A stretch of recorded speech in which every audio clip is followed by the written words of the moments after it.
got some other things planned for us? Yeah. Okay. Give us 20 minutes, okay? All right.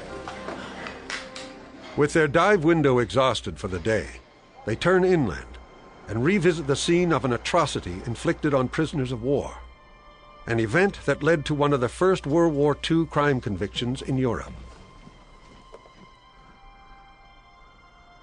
Guys, I don't see a sign, but this has to be the Arden Abbey. I've heard some pretty chilling stories about this place. We're gonna go meet Jacques Vico.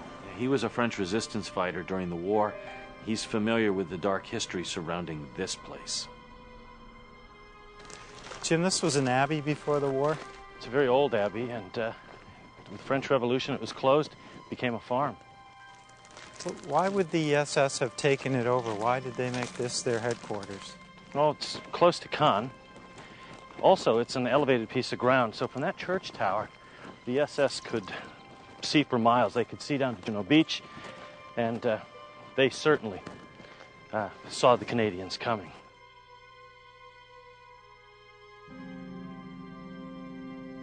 My mother was released from prison at the end of March 1944.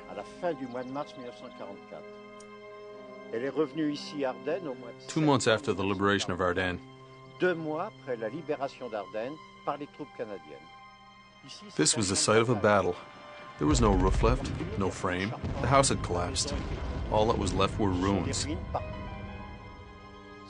My mother had been there 8 days when a Canadian sergeant arrived, a tall, burly fellow.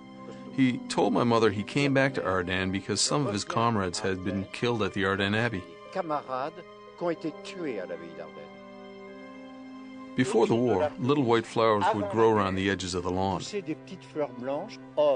In March 1945, instead of growing around the edges, these little white flowers were growing everywhere on the lawn.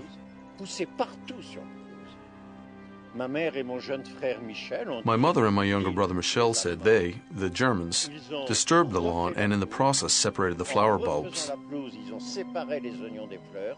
They were trying to hide something. My younger brother Michel started digging a hole and immediately stumbled onto the corpse of a Canadian soldier.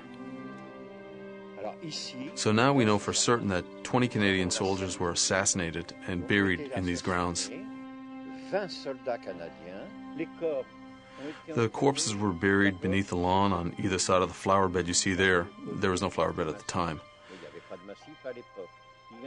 There were some buried here and some between the chestnut tree and the rocket back.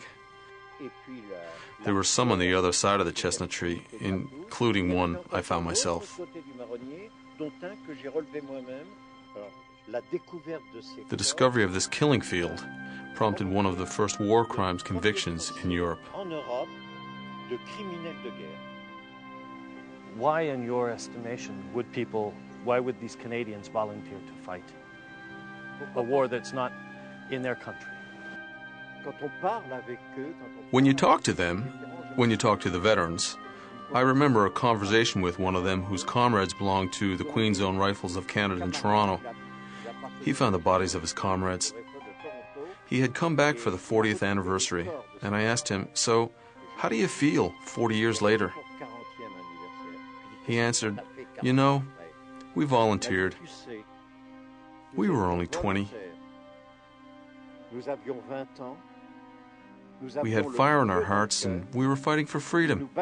It gave us courage."